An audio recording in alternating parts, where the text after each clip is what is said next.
Selamat sore pemirsa, kita kembali berjumpa dalam program Sumatera Utara hari ini edisi Minggu 22 Oktober 2023 bersama saya Hafiz Eko.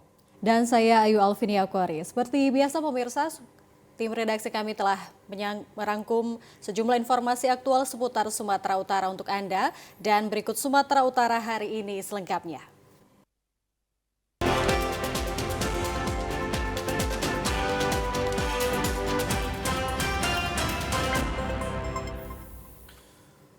Pemirsa, Wali Kota Medan, Bobi Afif Nasution memimpin upacara peringatan Hari Santri Nasional 2023 di halaman Pondok Pesantren Ulumul Quran Medan pagi tadi. Puncak Hari Santri Nasional 2023 di Kota Medan diperingati dengan melaksanakan upacara dihadiri Forkopimda Kota Medan, alim ulama, pengurus cabang Nahdlatul Ulama Kota Medan, dan ratusan santri berasal dari pondok pesantren di Kota Medan. Pidato Menteri Agama dibacakan Wali Kota Medan Bobi Nasution mengatakan peringatan Hari Santri Nasional memiliki sejarah dalam perjuangan bangsa saat merebut kemerdekaan Indonesia. Para santri agar memahami nilai-nilai agama sebagai landasan dalam bertindak dan berperilaku di kehidupan sehari-hari, menjunjung tinggi nilai kebaikan toleransi untuk Indonesia maju. Hari Santri Nasional 2023 mengambil tema Jihad Santri Jayakan Negeri, memiliki makna bukanlah sebatas pertempuran, misi, namun melainkan perjuangan untuk menguatkan iman, memperdalam ilmu sekaligus sebagai motor penggerak kemajuan bangsa. Rais PCNU Kota Medan Dr. Kiai Haji Muhammad Royhan Nasution menginginkan keberadaan pondok pesantren berada di tengah kota sebagai cerminan kehidupan Islam rahmatan lil alamin.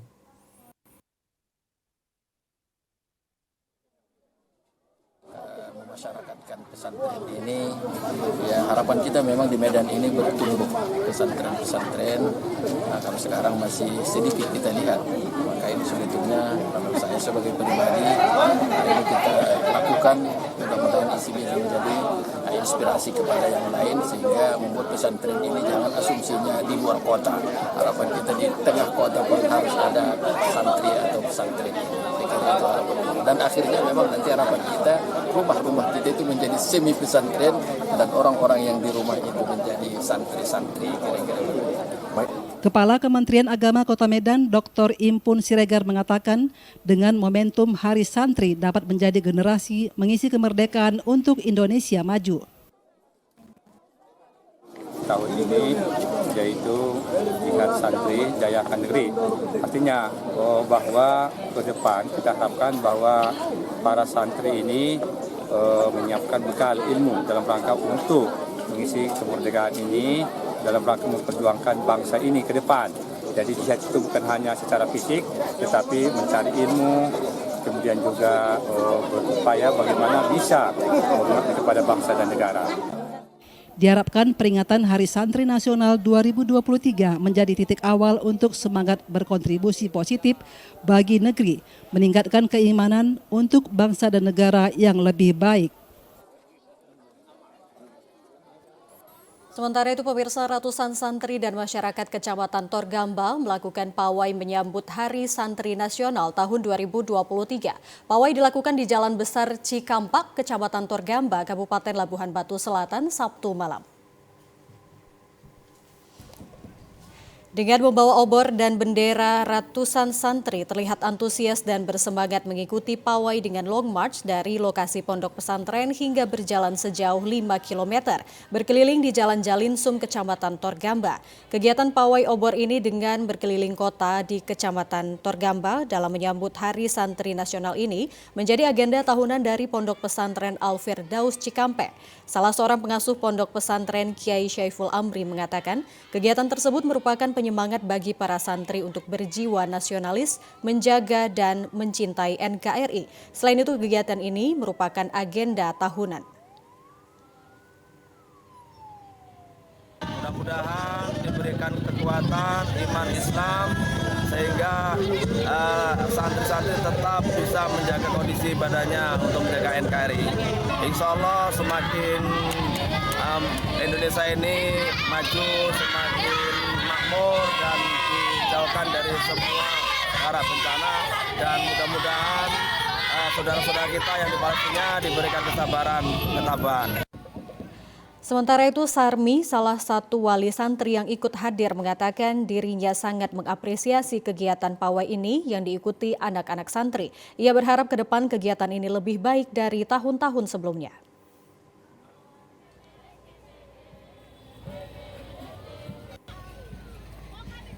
Enak Pak, senang ya Allah, senang banget ya Allah. Senang ya Allah Pak, senang banget. Cantik-cantik kali Pak. Ini senang banget. Senang Pak pokoknya. Harapannya gimana Bu?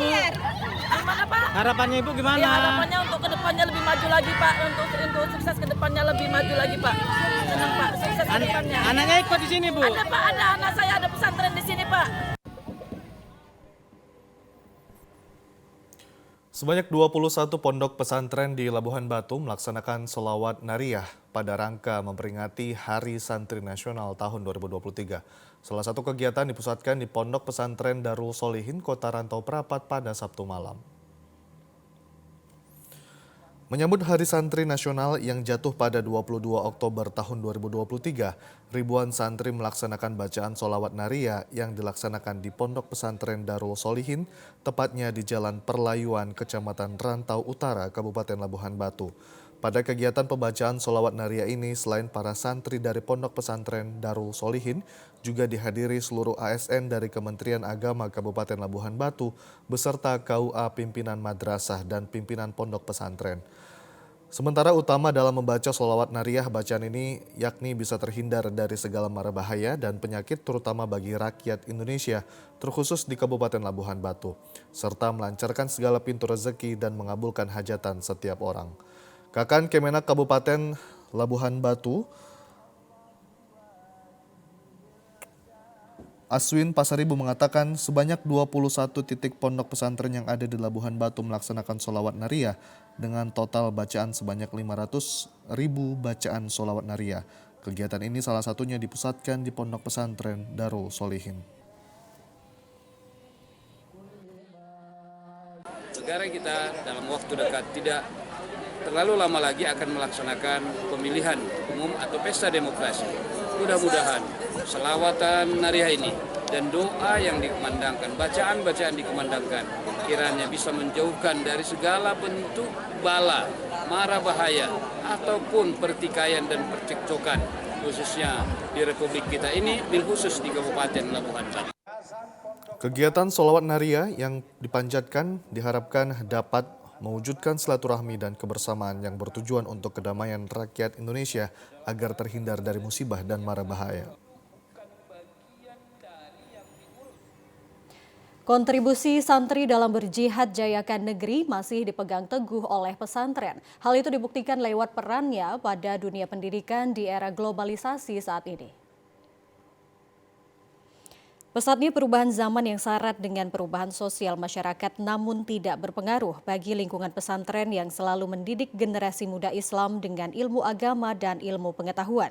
Sejalan dengan tema Hari Santri Nasional tahun 2023, Jihad Santri Jayakan Negeri, Pondok Pesantren Darus Solihin, Jalan Ring Road Utara, Kelurahan Aikpaing, Kecamatan Rantau Utara, Kabupaten Labuhan Batu, Provinsi Sumatera Utara, senantiasa memberikan semangat berjihad agar santri memiliki nilai juang dan usaha serta ikhtiar dalam menegakkan agama Islam demi memajukan bangsa.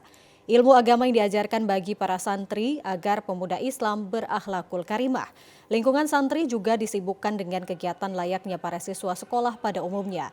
Bahkan santri lebih memiliki waktu yang lama untuk mengikuti berbagai kegiatan ekstrakurikuler karena selama 24 jam berada di pesantren. Kedisiplinan dan ketekunan setiap santri terlihat dari latihan paskibra dan marching band serta pramuka, menunjukkan bahwa jiwa nasionalis sangat ditanamkan kepada setiap diri anak-anak pesantren. Salah satu bukti bahwa pesantren juga concern dengan bidang olahraga, di mana seluruh santri diberi ruang untuk menekuni berbagai bidang olahraga.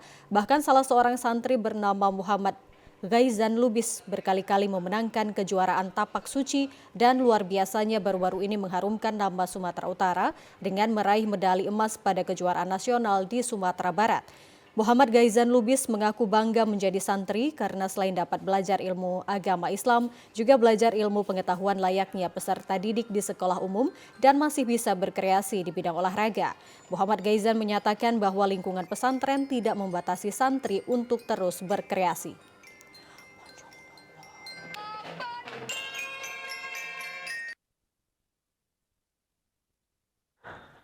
Alhamdulillah, saya bangga menjadi santri di pesantren karena saya bisa belajar ilmu agama dan ilmu pengetahuan, layaknya seperti pelajar pada umumnya. Selain itu, belajar di pesantren tetap bisa berkreasi di bidang olahraga. Terbukti, saya dapat menjadi berkali-kali juara tapak suci. Dan baru-barusan ini, saya memperoleh medali emas di kejuaraan nasional Sumatera Barat. Belajar di pesantren itu bukan untuk menutup kreativitas kita. Semangat anak santri! Pimpinan Pondok Pesantren Darus Sholihin Ranto Prapat Ustadz Muhammad Tholib memiliki keinginan yang sangat kuat untuk menjadikan generasi muda Islam yang memiliki semangat berjihad agar kelak mampu menjadi generasi yang memiliki tanggung jawab untuk memajukan negara Indonesia. Ia memiliki jiwa dan semangat santri akan tertempah untuk selalu berjuang demi kepentingan agama dan bangsa. Sebagai pendiri pondok pesantren akan selalu berupaya untuk membuktikan kepada seluruh masyarakat bahwa pesantren adalah tempat generasi muda menjalankan ibadah agama dengan sungguh-sungguh sebagai orang yang soleh dan soleha.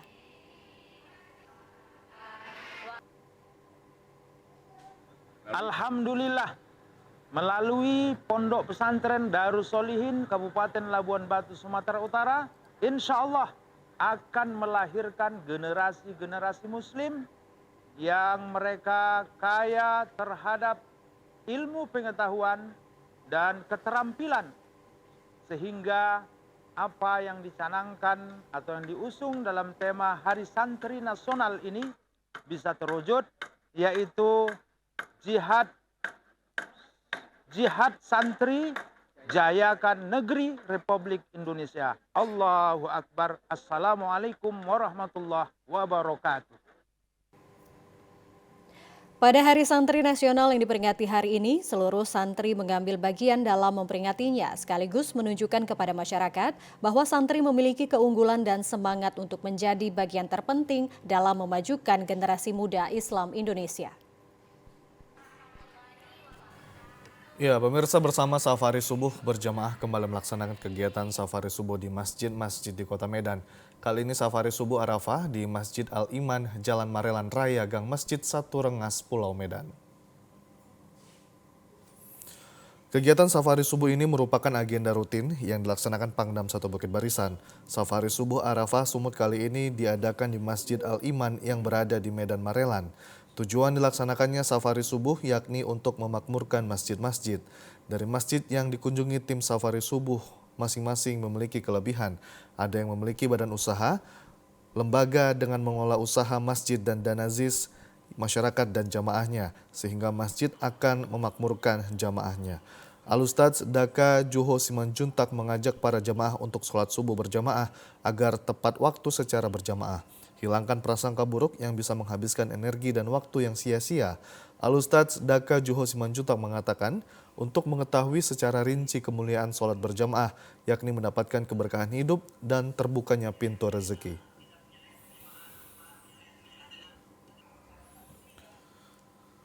Hari subuh Arafah itu bergerak dari masjid ke masjid untuk memperkenalkan tentang betapa dahsyat dan hebatnya manfaat tentang subuh berjamaah.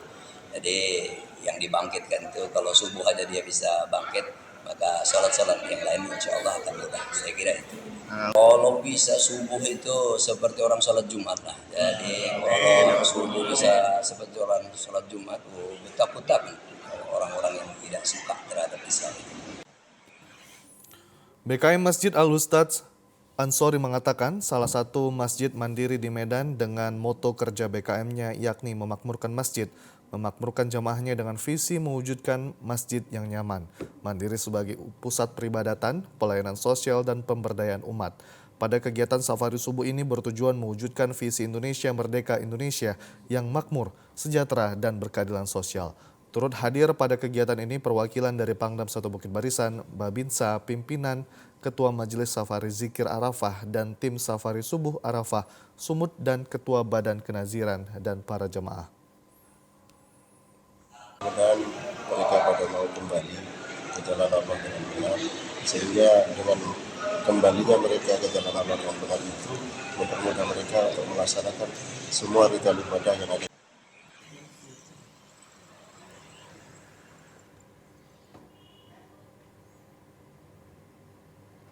Pemirsa, pemerintah Indonesia tahun ini mempercepat persiapan pelaksanaan ibadah haji bagi calon jemaah haji yang akan berangkat ke Tanah Suci Mekah. Untuk itu, calon jemaah haji dihimbau segera mempersiapkan paspor agar mempermudah dalam pembuatan visa biometrik.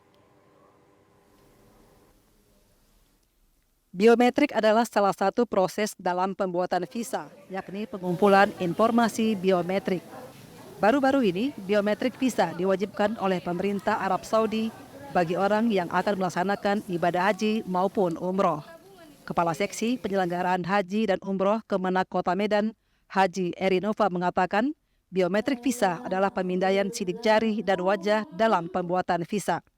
Dikatakan, visa biometrik bermanfaat untuk mempersingkat waktu verifikasi data dibandingkan dengan cara konvensional, sehingga jemaah tidak perlu mengantri saat berada di imigrasi. Terkait percepatan persiapan pelaksanaan ibadah haji ini, kelompok bimbingan ibadah haji umroh KBIHU Al-Adliyah yang berada di Jalan Deda Sujono, Medan Tembung, mulai melakukan bimbingan manasik haji yang dibuka oleh Kepala Seksi Penyelenggaraan Haji dan Umroh Kemenak Kota Medan, Haji Erinova pagi tadi. Haji Erinova mengatakan, dalam pelaksanaan manasik haji, jemaah akan diberikan gambaran tentang apa saja yang harus dilakukan ketika berada di Tanah Suci. Oleh karena itu, pentingnya calon jemaah haji mengikuti manasik melalui KBIH agar semua pengurusan administrasi dapat dilakukan melalui KBIH, termasuk dalam pembuatan paspor. Untuk tahun ini, 2024, kita sudah diperintahkan oleh pusat Menteri Agama untuk mempersiapkan kecepatan keberangkatan, persiapan keberangkatan, terutamanya paspor. Ya, paspor kami sudah diperintah untuk menyampaikan kepada jamaah agar segera mempersiapkan paspor. Lalu nanti paspor ini akan dilakukan pempisahan. Ya, pempisahan juga akan makan waktu dengan pemerintah Arab Saudi. Ini dilakukan dengan biasanya melakukan dengan visa bio, ya, biometrik dilakukan dengan menggunakan HP. Nah, itu makanya salah satunya untuk persiapan keberangkatan dipercepat itu paspor dipercepat dulu. Kemudian nanti setelah ini barangkali jemaah akan diperiksa kesehatannya, ya, akan diperiksa kesehatan melalui puskesmas masing-masing. Pimpinan Al-Adliyah Travel Haji Ihwansa Nasution mengatakan, saat ini pihaknya telah memiliki 135 calon jemaah haji yang kemungkinan akan berangkat ke Tanah Suci pada tahun 2024 mendatang. Sejak berdiri tahun 1995, hingga saat ini KBIH Al-Adliyah Medan Tembung telah membimbing lebih dari 10.000 jemaah haji dan selalu berupaya untuk memperbaiki layanannya. Hari ini kita hari pertama pembukaan manasik haji untuk persiapan keberangkatan haji tahun ini. Alhamdulillah sudah mendaftar resmi di Adliyah sebanyak 130 calon jamaah yang porsi berangkat tahun ini. Insya Allah biasanya akan bertambah terus seiring proses manasik dilakukan. Mengingat banyaknya tahapan-tahapan yang akan dilalui seluruh calon jamaah haji menuju keberangkatan, dari mulai dokumen, kesehatan, pelunasan sampai ilmu manasik, maka kami merasa penting sekali bagi calon jamaah untuk melakukan manasik. Karena manasik haji ini bukan ibadah yang selalu dikerjakan dari kecil. Dia ibadah khusus yang tidak semua orang bisa memahami secara cepat. Maka proses manasiklah yang bisa mentransfer pengetahuan kepada calon jamaah. Maka kami memandang manasik haji itu wajib bagi calon haji. Saat ini kuota haji Sumatera Utara sebanyak 7.817 orang untuk jemaah reguler dan lansia 416 orang. Dengan adanya penambahan kuota dari pemerintah Arab Saudi, kemungkinan kuota Sumatera Utara akan bertambah, tinggal menunggu ketentuan dari Kementerian Agama Pusat. Untuk tahun 2024 tidak ada ketentuan batas umur bagi calon jemaah haji asalkan tetap menjaga kesehatan. Sedangkan bagi warga Sumatera Utara yang baru mendaftar ibadah haji harus mengantri selama 20 tahun. Setelah lama meninggalkan bangku perkuliahan, alumni Resimen Mahasiswa Batalion F Nomensen melaksanakan reuni atau temu kangen di Medan kemarin dan berharap keberadaan Menwa sebagai pelopor calon pemimpin dapat diaktifkan kembali di kampus. Alumni Resimen Mahasiswa Batalion F Nomensen melaksanakan reuni akbar di Auditorium Fakultas Kedokteran Universitas HKBP Nomensen mengambil tema Widya Kastrena Dharmasida, memiliki makna penyempurnaan pengabdian dengan ilmu pengetahuan dan keprajuritan. Reuni alumni Menwa Batalion F Nomensen ditandai dengan pembaretan kepada Rektor Universitas HKBP Nomensen, Dr. Richard A.M. Napitupulu dan Wakil Rektor 3 Maringan Panjaitan. Pendiri Satuan Resimen Mahasiswa Batalion F Nomensen, Dr. T.B. Sumawijaya mengatakan bersama pengurus dan alumni memberi dukungan dan bantuan positif kepada Universitas HKBP Nomensen menjadi perguruan tinggi terbaik di Sumatera, bermanfaat bagi masyarakat dan bangsa.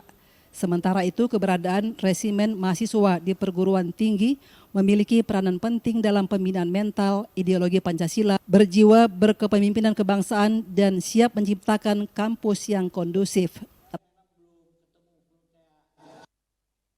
Kiprah secara positif dan sungguh berguna untuk kelanjutan dari sistem pendidikan, sistem mengajar dan diajar di lingkungan Universitas HKBP Nomensen. Baik itu untuk kampus, untuk alma maternya, untuk anggota alumninya, dan untuk masyarakat pada umumnya. Sementara itu, Rektor Universitas HKBP Nomensen, Dr. Richard A.M. Napitupulu, mengapresiasi kegiatan reuni akbar alumni Satuan Menwa Batalion F Nomensen dapat mempererat silaturahmi, memberi dukungan agar perguruan tinggi dapat dikenal oleh masyarakat luas yang berdampak pada peningkatan jumlah mahasiswa. Harapan kami melalui adanya ikatan alumni ini dapat menjalin tali silaturahmi sesama alumni Resimen Mahasiswa Batalion F Universitas HKBP Nomensen, dan melalui ikatan alumni ini dapat memberikan dukungan dan bantuan kepada Universitas Nomensen dalam mengenalkan kepada masyarakat akan keberadaan Universitas HKBP Nomensen dan memberikan bantuan pengalaman yang selama ini telah diperoleh alumni di dalam dunia kerja, sehingga mahasiswa dapat lebih mengerti dan memahami apa yang dibutuhkan oleh dunia kerja.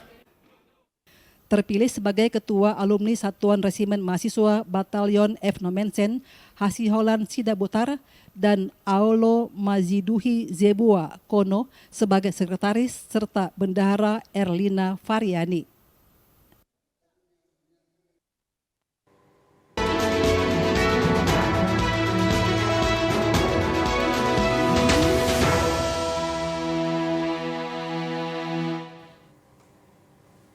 Pemirsa, Polresta Deli Serdang menggelar latihan pengamanan pemilu 2024 di depan kantor KPUD Deli Serdang di Jalan Karya Jasa, Kecamatan Lubuk Pakam, Kabupaten Deli Serdang, dan melibatkan seluruh personil dari seluruh jajaran. Untuk mengetahui persiapan personil dalam melakukan pengamanan pemilu 2024, Polresta Deli Serdang menggelar latihan prasimulasi. Hal ini dilakukan agar nantinya pada saat pemilu 2024 benar-benar sempurna, tidak ada kesalahan dan sesuai dengan yang direncanakan. Prasimulasi ini melibatkan puluhan personil dari seluruh satuan, mulai Reskrim Lantas Narkoba dan Intel, Kasub Satgas Linmas, Polresta Deli Serdang, Kompol Rosemary mengatakan, latihan prasimulasi ini digelar agar pada saat pelaksanaan pemilu berjalan normal dan sesuai dengan skenario pengamanan pemilu. Materi simulasi adalah pengarahan massa yang tidak senang dengan hasil pemilu dan melakukan tindakan anarkis di depan kantor KPUD Deli Serdang. Seluruh rangkaian kegiatan ini dilakukan baik melalui personil dan juga kendaraan pengurai massa.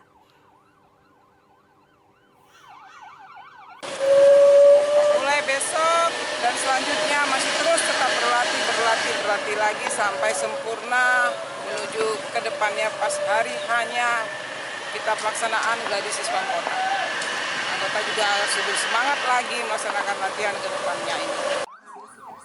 Latihan pengamanan pemilu 2024 ini akan terus dilakukan agar pemilu 2024 berjalan sukses. Sebanyak 10.960 bilik suara telah tiba di kantor Komisi Pemilihan Umum KPUD Kabupaten Deli Serdang pada Jumat malam 20 Oktober 2023 sekitar pukul 19.50 waktu Indonesia Barat. Komisioner KPUD Deli Serdang Mulyanta Sembiring mengatakan saat ini bilik suara untuk pemilihan umum tahun 2024 itu telah disimpan di gudang logistik KPUD Deli Serdang. Untuk pendistribusian logistik pemilu 2024, bilik suara yang diangkut dengan 2 unit truk ekspedisi milik Pos Indonesia. Kedatangan bilik suara ini disaksikan oleh Ketua Bawaslu Deli Serdang, perwakilan masyarakat dan pihak kepolisian dari Polresta Deli Serdang. Jumlahnya sebanyak 10.960 bilik suara yang diterima dalam kondisi baik. Bilik suara ini masih belum seluruhnya yang diantar, masih ada 13.732 bilik suara lagi yang belum diantar oleh Pos Indonesia dari 24.692 bilik suara yang dibutuhkan.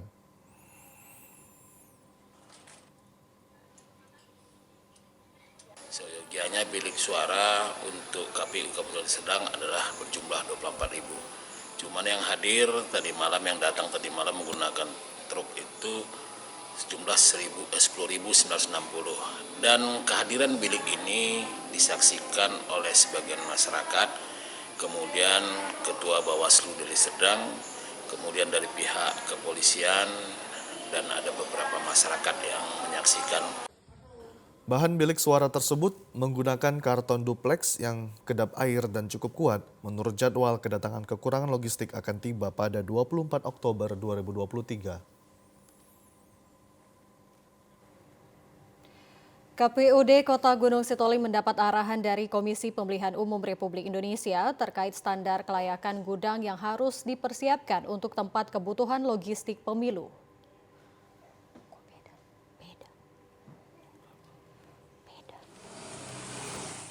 Ketua KPU Kota Gunung Sitoli, KPU Republik Indonesia telah mengingatkan pihak Sekretariat Komisi Pemilihan Umum di tingkat kabupaten kota harus mengikuti panduan yang ditetapkan dalam menentukan gudang logistik pemilu. Beberapa aspek yang harus diperhatikan adalah luas dan konstruksi bangunan, kemudian wajib memasang kamera pengawas untuk memantau aktivitas pemilu di dalam dan sekitar gudang logistik. Selain itu memiliki daya tampung logistik pemilu berdasarkan kearifan daerah serta berada pada lokasi strategis agar terhindar dari kemacetan. Sementara saat ini KPU RI mulai mendistribusikan logistik bilik suara yang diperlukan pada pemilu 2024. Pihak KPUD Kota Gunung Sitoli bertekad mempedomani standar kelayakan gudang logistik tersebut sesuai ketentuan dari sejumlah pihak serta pengawasan dari Bawaslu setempat.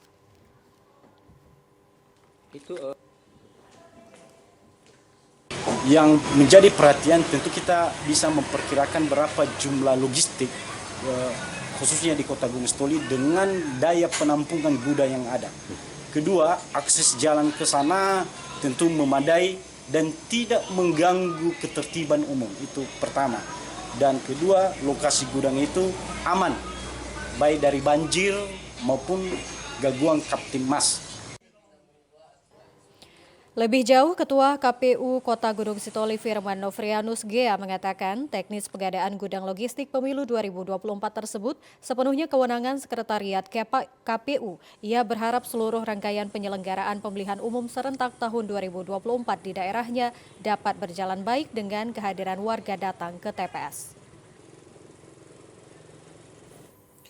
Untuk meminimalisir pelanggaran pemilu yang dilakukan partai politik dan bacalek maupun aparatur sipil negara ASN dalam pelaksanaan tahapan pemilu saat ini, Badan Pengawas Pemilu Bawaslu Kota Pematang Siantar gencar melakukan sosialisasi dan koordinasi kepada para pemangku kepentingan. Sosialisasi dan koordinasi terkait penyelenggaraan pemilu ini dilakukan oleh Bawaslu Kota Pematang Siantar sebagai upaya meminimalisir pelanggaran pada pelaksanaan tahapan pemilu yang sedang berjalan saat ini. Selain sosialisasi dan koordinasi, Bawaslu Kota Pematang Siantar juga telah menyurati partai-partai politik peserta pemilu agar tidak melanggar tata cara penggunaan alat peraga sosialisasi APS yang saat ini mulai ramai terpasang.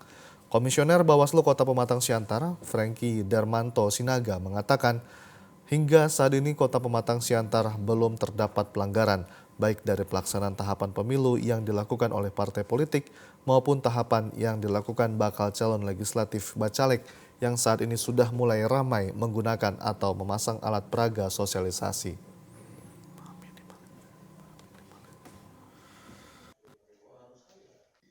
ASN agar tidak melakukan upaya katakanlah ya pendekatan kepada masyarakat untuk kepentingan sekelompok atau kepentingan, bahkan kita sendiri sudah melakukan surat ke pemerintah kota, dan pemerintah kota juga, Ibu Wali Kota juga kemarin sudah sampaikan sama kita bahwa dia sendiri sudah himbau seluruh perangkat OPD untuk melakukan netralitas ASN.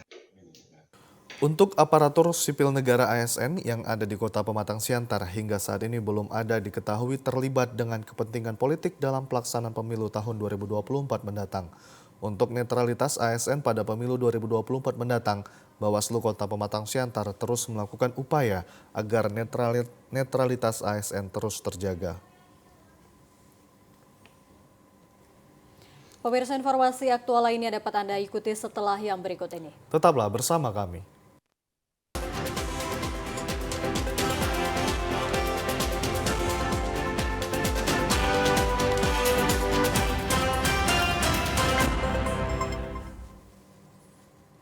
Pemirsa, diduga akibat hubungan arus pendek listrik, 2 unit rumah semi permanen di Kota Medan ludes terbakar. Padatnya lokasi pemukiman dan sempitnya jalan menuju rumah yang terbakar sempat menyebabkan petugas damkar kesulitan untuk mengakses karena lokasi kebakaran berada di pemukiman padat penduduk. Video amatir ini merekam detik-detik api membakar 2 unit rumah semi permanen yang berada di Jalan Kolonel Yosudarso Lorong 10, Kecamatan Medan Barat, Kota Medan pada Sabtu malam. Banyaknya material yang mudah terbakar dan rumah yang terbuat dari kayu menyebabkan api dengan cepat merambat dan menghanguskan rumah yang berada di sampingnya. Diduga kebakaran terjadi akibat korsleting dari salah satu rumah. Padatnya lokasi rumah dan sempitnya akses jalan sempat menyulitkan petugas pemadam kebakaran saat proses pemadaman di lokasi kejadian. Dinas Pemadam Kebakaran Kota Medan menurunkan 5 unit armada untuk menjinakkan api. Tidak sampai 1 jam, petugas berhasil memadamkan api. Kepala Dinas Pemadam Kebakaran dan Penyelamat Kota Medan, Muhammad Yunus, yang turun langsung ke lokasi kebakaran mengatakan, petugas langsung bergerak menuju lokasi setelah adanya laporan kebakaran karena khawatir akan merambat ke rumah lainnya. Kami menerima laporan tadi pada pukul 21.05 ya, inisiatif, dan tim kita bersama armada meluncur ke lokasi TKK tepatnya di Jalan KL Yosudarso, Kelurahan Blugur Barat, Medan Barat. Ada lebih kurang 5 armada kita turunkan, sementara korban jiwa maupun luka masih nihil, dan untuk penyebab nantinya akan dicek oleh tim investigasi kami berkolaborasi dengan pihak polisian. Petugas yang dibantu warga berhasil memadamkan api sebelum merambat ke rumah warga lainnya. Tidak ada korban jiwa dalam peristiwa kebakaran tersebut, namun kerugian ditaksir mencapai ratusan juta rupiah. Sementara itu pemirsa, perbaikan ruas jalan kawasan strategis pariwisata Danau Toba di Situnggaling Tongging, Kecamatan Merek, Kabupaten Karo, 90% dikerjakan. Dinas Pekerjaan Umum dan Penataan Ruang Pemerintah Provinsi Sumatera Utara (UPTD) PUPR Kabanjahi secara intensif melakukan peningkatan pemantapan infrastruktur ruas jalan wisata Danau Toba di Simpang Situnggaling Tongging hingga Batas Dairi dan Kecamatan Merek, Kabupaten Karo. Pemantapan infrastruktur ruas jalan dilakukan untuk pengembangan destinasi wisata Danau Toba dan meningkatkan kunjungan wisatawan mancanegara. Perbaikan akses jalan sepanjang 13,10 km ini menghabiskan dana 29 miliar 675 juta rupiah bersumber dari APBD Pemprov Su tahun anggaran 2023 program Hibah Jalan Daerah PHJD. Pelaksana lapangan pekerjaan jalan Marlon Manulang mengatakan pelaksanaan kontrak dimulai April lalu dan ditargetkan selesai pada November 2023. Saat ini pekerjaan ruas jalan kawasan Danau Toba di Kabupaten Karo telah 90% diselesaikan. Ia optimis pekerjaan PHJD ruas jalan tersebut akan berjalan sesuai rencana untuk mendukung pertumbuhan ekonomi masyarakat dan pengembangan wisata Danau Toba.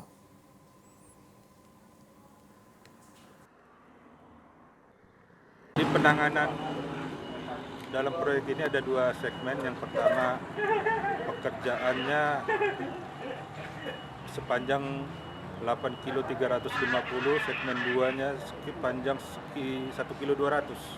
Pekerjaan kita apa saja?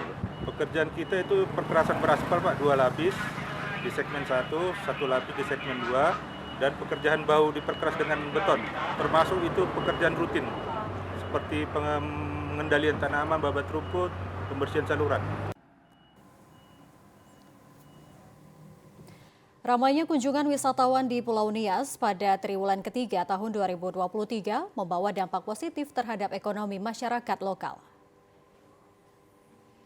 Dalam kurun bulan Juni hingga awal Oktober 2023, terpantau aktivitas kunjungan wisatawan ke daerah Pulau Nias cukup ramai. Hal ini terlihat pada beberapa pintu masuk Pulau Nias, termasuk di sejumlah kawasan sektor pariwisata. Meskipun belum ada data mengenai jumlah kunjungan wisatawan di daerah tersebut, namun dua faktor utama yang membuat kunjungan wisatawan mengalami peningkatan, adanya event kepariwisataan berskala internasional di lokasi Kabupaten Nias Selatan dan Nias Utara pada Juni dan September tahun ini. Event tersebut meliputi kompetisi surfing melibatkan atlet dari negara-negara dunia, serta side event pagelaran budaya tradisional adat Nias. Pada bagian lain, bersamaan dengan tahapan penyelenggaraan pemilihan umum serentak tahun 2024, banyak aktivitas dan mobilisasi para peserta pemilu atau pihak lain dari luar berkunjung ke daerah Nias. Selama berada di Pulau Nias, wisatawan banyak memerlukan kebutuhan jasa, termasuk akomodasi dari pelaku usaha industri pariwisata lokal. Seperti diakui Timotius Wau, momen ini menjadi kesempatan warga lokal menerima banyak untung sebagai dampak positif atas kunjungan wisatawan tersebut.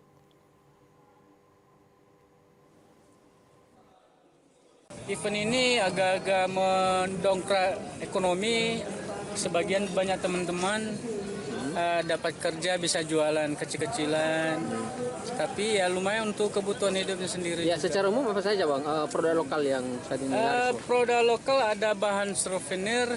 Kalau kita sendiri, kita menyediakan rumah makan. Warga Pulau Nias memperkirakan kunjungan wisatawan di daerah tersebut terus terjadi hingga memasuki awal tahun 2024. Warga dengan kesadarannya selalu mempedomani kaidah Sabta Pesona sehingga menarik wisatawan untuk berkunjung ke Pulau Nias. Pemirsa, berikut informasi perakiraan cuaca di sejumlah daerah di Sumatera Utara dari Badan Meteorologi, Klimatologi, dan Geofisika Wilayah 1 Medan. Berlaku pada hari Senin 23 Oktober 2023. Halo Sobat BMKG, kembali lagi bersama saya Aryo Prasetyo, Perakirawan Balai Besar MKG Wilayah 1 yang akan menyampaikan informasi perakiraan cuaca untuk Senin 23 Oktober 2023. Untuk pagi hari, berpotensi hujan dengan intensitas ringan di wilayah Mandailing Natal, Tapanuli Tengah, Tapanuli Selatan, Pakpak Barat, Dairi, Karo, Samosir, dan sekitarnya. Untuk siang hingga sore hari berpotensi hujan dengan intensitas ringan hingga lebat di sebagian besar wilayah Sumatera Utara, dengan potensi hujan lebat terjadi di wilayah Medan, Langkat, Deli Serdang, Mandailing Natal, Padang Sidempuan, Tapanuli Tengah, Sibolga, Tapanuli Selatan, Tapanuli Utara, Pakpak Barat, dan sekitarnya. Untuk malam hari berpotensi hujan dengan intensitas ringan hingga sedang di wilayah Langkat, Karo, Deli Serdang, Simalungun, Karo, Samosir, Toba, Tapanuli Tengah, Padang Lawas Utara, Mandailing Natal, dan sekitarnya. Potensi hujan lebat terjadi di wilayah Dairi, Pakpak Barat, Humbanga Sundutan, Tapanuli Selatan, Tapanuli Utara, dan sekitarnya. Untuk dini hari berpotensi hujan dengan intensitas ringan di wilayah Langkat, Deli Serdang, Batu Bara, Sedang Bedagai, Asahan, Labuhan Batu Utara, Labuhan Batu Selatan, Kepulauan Nias, Mandailing Natal, dan sekitarnya. Suhu udara berkisar 15 hingga 32 derajat Celcius dengan kelembapan udara 60 hingga 99%. Angin bertiup dari tenggara hingga barat laut dengan kecepatan 10 hingga 30 km per jam. Titik panas atau hotspot di Sumatera Utara dari pantauan tanggal 20 Oktober 2023 tidak ada. Himbauan untuk masyarakat untuk selalu waspada potensi hujan dengan intensitas sedang hingga lebat yang dapat disertai petir dan angin kencang di sebagian besar wilayah Sumatera Utara yang dapat berpotensi mengakibatkan bencana hidrometeorologis seperti banjir dan longsor. Demikian perakiraan cuaca Senin 23 Oktober 2023. Semoga bermanfaat bagi sobat semua. Terima kasih dan sampai jumpa. Motif ekoprint menggunakan bahan dasar daun yang terdapat di lingkungan sekitar menambah khasanah kain etnik Nusantara sekaligus menjaga kelestarian lingkungan karena limbahnya tidak berbahaya.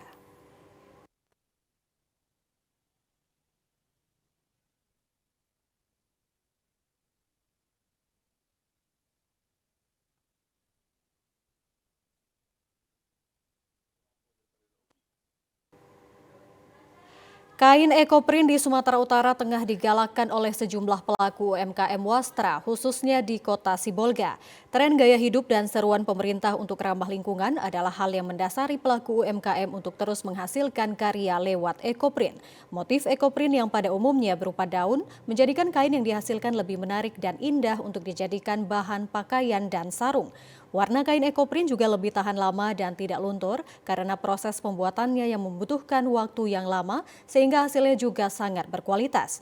Pelaku ekoprint di kota Sibolga, Emeliana menjelaskan, pembuatan kain ekoprint membutuhkan waktu yang lama, menjadikan harga satu kain ekoprint juga lumayan mahal, namun kualitasnya sangat dijamin karena terbuat dari warna alamiah. Saat ini pemasaran kain ekoprint asal kota Sibolga dipromosikan pada setiap pameran UMKM, baik lokal, provinsi, hingga nasional. Guna menciptakan hasil ekoprint menjadi corak yang kekinian, Dinas Koperasi UMKM Sibolga mengikut sertakan pelaku ekoprint mengikuti sejumlah pelatihan untuk mengupgrade pengetahuannya, sehingga karya yang akan dihasilkan menjadi lebih kekinian sesuai dengan keinginan pasar. Sejalan dengan gerakan ramah lingkungan dan mengurangi limbah yang merusak lingkungan masyarakat, juga akan semakin mencintai kain ekoprint. Hambatan yang saya alami di mana bahan baku untuk ekoprint ini saya membelinya dari Pulau Jawa. Jadi sehingga untuk harga di Sibolga itu kain ekoprint ini terbilang mahal. Untuk kedepannya saya akan selalu tetap dibimbing oleh dinas-dinas terkait untuk lebih memasarkan kain ekoprint saya ini.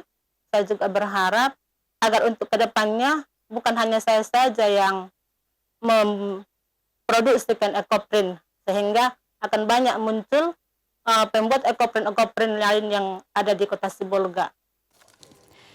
Pendamping pelaku UMKM wastra Dinas Koperasi UMKM Kota Sibolga, Joni Harahap, mengaku sangat concern dalam memberikan pendampingan kepada pelaku ekoprint agar karya yang dibuat dapat meningkatkan geliat UMKM di Kota Sibolga.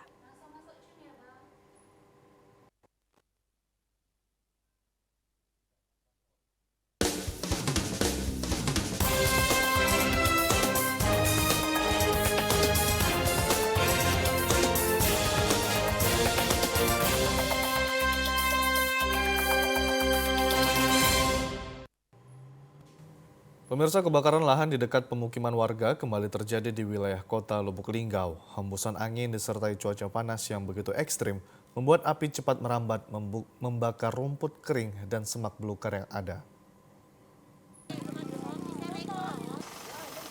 Petugas Dinas Pemadam Kebakaran yang menerima laporan dari warga bergerak cepat menuju lokasi kebakaran lahan yang berada di Kelurahan Batu Urip, Kecamatan Lubuk Linggau Utara, 2 Kota Lubuk Linggau. Dengan mengerahkan armadanya, petugas damkar berupaya memadamkan api di sekitar lahan kosong yang banyak ditumbuhi tanaman perdu dan semak belukar, yang lokasinya sangat dekat dengan pemukiman warga. Meski sempat terkendala oleh jangkauan selang air yang tidak terlalu panjang, namun dengan sigap petugas damkar berhasil memadamkan api 1 jam kemudian dan langsung dilakukan pendinginan di lokasi. Diketahui lahan yang sudah terbakar mencapai 1 hektar karena api cepat merambat di tengah kondisi angin yang deras dan cuaca panas ekstrim. Di sekitar lahan tersebut terdapat areal pemukiman masyarakat. Nampaknya ini ada kawasan perumahan atau sebelumnya pemukiman masyarakat. Jadi mengimbau kepada masyarakat yang pertama agar tidak membakar sampah di areal lahan yang memang itu ada rumputnya, Pak. Musim kemarau ya? Ya, karena di musim kemarau ini ditakutkan kita kan jangkauan api itu akan melebar nanti, Pak. Yang kedua, mengimbau kepada masyarakat agar tidak membuang puntung rokok sembarangan. Lebih lanjut, petugas damkar juga menghimbau kepada masyarakat agar tidak membakar sampah dan membuang puntung rokok sembarangan karena dapat memicu terjadinya kebakaran terlebih di saat musim kemarau seperti ini. Peri Siawan, Tim Liputan TVRI Sumsel melaporkan. Bagi Anda penggemar tanaman hias, pasti aglonema menjadi salah satu jenis tanaman hias yang wajib dimiliki. Tanaman yang dijuluki Ratu Daun ini sekarang semakin banyak jenisnya sehingga semakin banyak penggemarnya. Banyak kolektor tanaman hias yang memburu aglonema atau yang juga biasa disebut Sri Rejeki ini. sehingga membuat pedagang dan pembudidaya aglonema menikmati keuntungan yang cukup luar biasa. Seperti yang dialami salah seorang warga Jati Agung, Lampung Selatan, Budi Santoso ini. Masa pandemi sudah berlalu, lalu bagaimana kejayaan aglonema saat ini? Menurut Budi Santoso, meski harga aglonema sudah turun, namun penggemarnya juga semakin banyak. Selain itu, jenis aglonema juga semakin bervariasi sehingga tetap diminati. Sekarang lagi turun tapi masih kayaknya stabil, turun harga normal dulu awal-awalnya. Harga soalnya penggemarnya udah semakin banyak, bunganya juga semakin banyak. Bagi Budi Santoso, selama menguntungkan, menggiati usaha tanaman hias tetap akan dilakukannya. Namun bila binar bisnis ini tak lagi bersinar, ia juga akan tetap menyukai dan mengoleksi tanaman hias seperti aglonema, anggrek, dan jamio. Karena sebagai penggemar tanaman hias, baginya merawat tanaman menjadi sumber kebahagiaan tersendiri.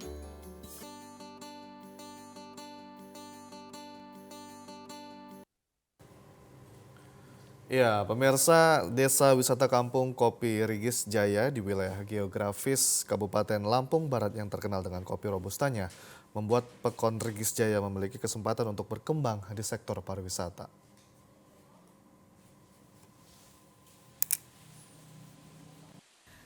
Pekon Rigis Jaya mempunyai wisata unggulan kampung kopi yang berdiri sejak tahun 2018 dan diresmikan oleh Zulkifli Hasan selaku Ketua MPR RI saat itu, berbarengan dengan pagelaran festival kopi pertama di Kabupaten Lampung Barat. Pada 2021, destinasi wisata di Pekon Rigis Jaya, Kecamatan Air Hitam ini berhasil meraih juara 3 kategori Desa Rintisan Ajang Anugerah Desa Wisata Indonesia 2021. Prestasi diperoleh karena Kampung Kopi Rigis Jaya memiliki daya tarik bukan hanya keindahan alam serta budaya kearifan lokalnya, melainkan juga terdapat perkebunan kopi yang dibudidayakan masyarakat setempat. Luas lahan perkebunan lebih dari 490 hektar. Pratin Rigis Jaya Sugeng menerangkan paket wisata yang ditawarkan berupa agrowisata dan edukasi dengan menonjolkan proses pengelolaan kopi dari hulu sampai hilir, mulai dari pembibitan hingga penyajian kopi yang siap dinikmati. Dengan jarak sekitar 55 km dari ibu kota Lampung Barat Liwa, destinasi wisata ini dapat dicapai dengan kendaraan roda 2 maupun roda 4. Kampung kopi, kalau bicara kopi itu Lampung Barat emang kopi semua, cuman kebetulan Rigis Jaya ini ditunjuk untuk wisata edukasi, jadilah kampung kopi itu. Yang jelas, kenapa kok dinamain kampung kopi ya? Kita ini hidup di perkebunan kopi, setidaknya ya mengangkat harga kopi yang ada di Lampung Barat, dan alhamdulillah ini berkat kampung kopi ya harganya ini mulai agak naik-naik terus, dan 2 tahun ini kopi emang enggak buah. Bukan masalah nggak diurusin ataupun gimana, yang jelas perubahan cuaca. Bagi wisatawan yang ingin menginap, terdapat homestay yang menyatu dengan hunian warga. Untuk menikmati wisata edukasi, pengunjung dikenai tarif sebesar Rp150.000. Nanda Yusiza Ramdhani, TVRI Lampung melaporkan. Pemirsa, informasi tadi sekaligus menutup perjumpaan kita pada sore hari ini. Saya Hafiz Eko. Dan saya Ayu Alvini Okori. Terima kasih, selamat sore dan sampai jumpa.